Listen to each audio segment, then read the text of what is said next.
Bionicle G2. It's so great. And actually, pretty much every single set came with some brilliant weapon designs. I can't really think of any bad ones. But which ones are the best? Let's count down the 5 best weapons from Bionicle G2, shall we? Kicking us off in the number 5 spot, it's the mighty Onua.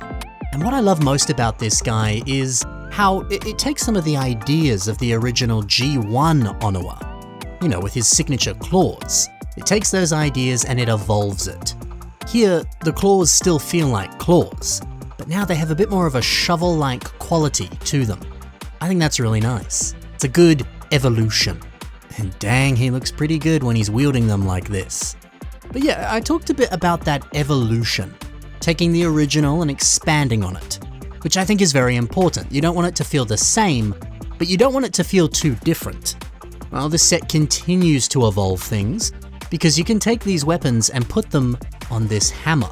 Slap them together and you got yourself a brand new mining-themed weapon. How good is that? The versatility, the ability for this to transform. It's such a brilliant design.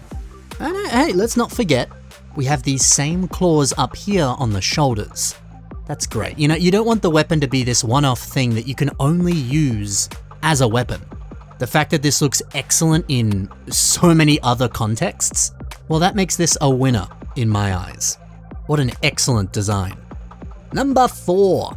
This one comes on a slightly rarer set, a set that had a pretty limited release. We didn't even get this set in Australia. Who is it? It's a lava beast. This boy has some stunning blades, mounted and emanating out of his arms.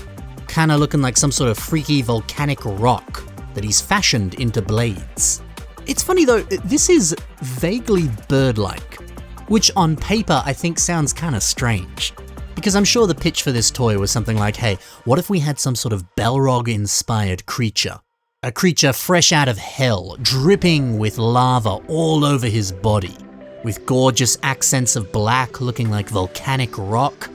But he's got 2 bird feathers on either arm. That just feels a bit out of place, doesn't it? Conceptually, it sounds off. But in execution, wow, it actually looks sick. And I think it's frickin' impossible to pose these blades and not have them look gorgeous. Outstretched or closed up, he looks so boss. And the play feature for this is quite fun. Not to mention those marbled colors, black and orange. Oh baby, it's a good weapon. Number 3. I'm giving this to a character that could probably pick up any weapon and use it with all manner of skill and precision. They'd use it like a pro. It's Umarak the Hunter. So this set does feature a few additional accessories, and they're pretty good, but the one I want to focus on today is a crossbow. This one. Bionicle G1 didn't really give us any crossbows or bows. I think the closest I can think of would be Kongu and Nika. But even still, I always saw that more as a blaster than a bow. I don't feel like that counts. But yeah, it's great that this new generation of Bionicle toys gave us something that we'd not really seen before. It felt fresh, it felt different, and it looks pretty good. I love that we've got these large dark tan horns on either end.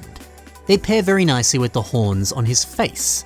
Because yeah, Umarak has this great aesthetic, where it looks like he's scavenged a lot of natural resources and used some of the bones from beasts that he's slain as, armor, some sort of trophy that he now has on his body. And I think that this consistency across the weapon and the body, it just works. Yeah, this looks sick. Thematically, it works for the character. Visually, it's beautiful. What's not to love? All right, we're already at number 2. Who gets this spot? Well, you might have guessed from the thumbnail. It's Tahu. So these fire swords, they're great as dual blades. He looks so sick. But they look even better when you fuse them together and turn them into a big old shield.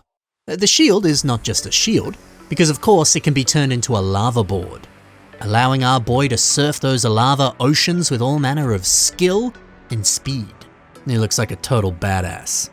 And he gets some nice, thin, stylish golden blades. That way he can still fight even when he's surfing around. Come on. Any weapon that can transform and evolve like this, it's peak. It's also very similar to Toa Onua blade. His accessories did the same thing back in G1 Bionicle. Now maybe you might look at that and think, it's kind of the same. But actually I think it's an improvement. The fact that these pieces have that little bit here, where you can take out that flame or put it back in, you can customize it. I like that. I think that's a really nice addition. It's an excellent step up from what we had before. I mean, it's Tahu. He pretty much always looks great. But okay, what could beat this? What G2 weapon or accessory is better than all the rest? What is my personal favorite? Well, in my opinion, it's Gully's staff. She can wield this thing and look so frickin' awesome while she does it. This giant axe head on top. Even some of those little accents of yellow, which make it feel like it's some sort of like water-themed, I don't know, flotation device. Yeah, that little accent of color, thematically it just feels right. But if you don't like this, you can take it off, flip it around, and turn it into a little trident. How elegant. 2 awesome water-themed accessories in one. And where do those blades go, you might ask?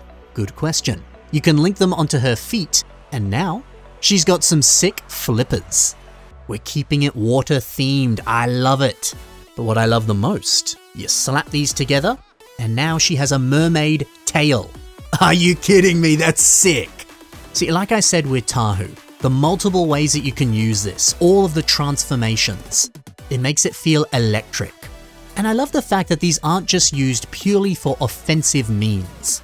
No, they have some more practical uses. Now she can swim a little bit faster. She probably uses these to, I don't know, rescue a villager that's fallen into the water. I like that. Although I feel like you could still use these to deliver a swift kick to an enemy. Yeah, that would hurt. I mean, it's still an axe head, remember? That would pack a punch.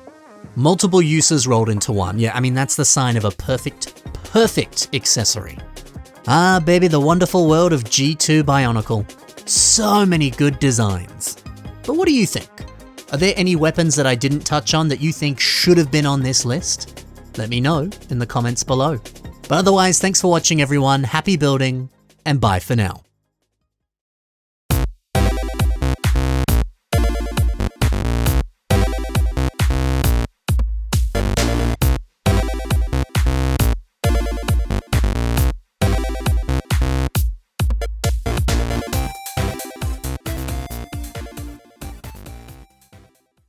Shout out to Kopaka G2.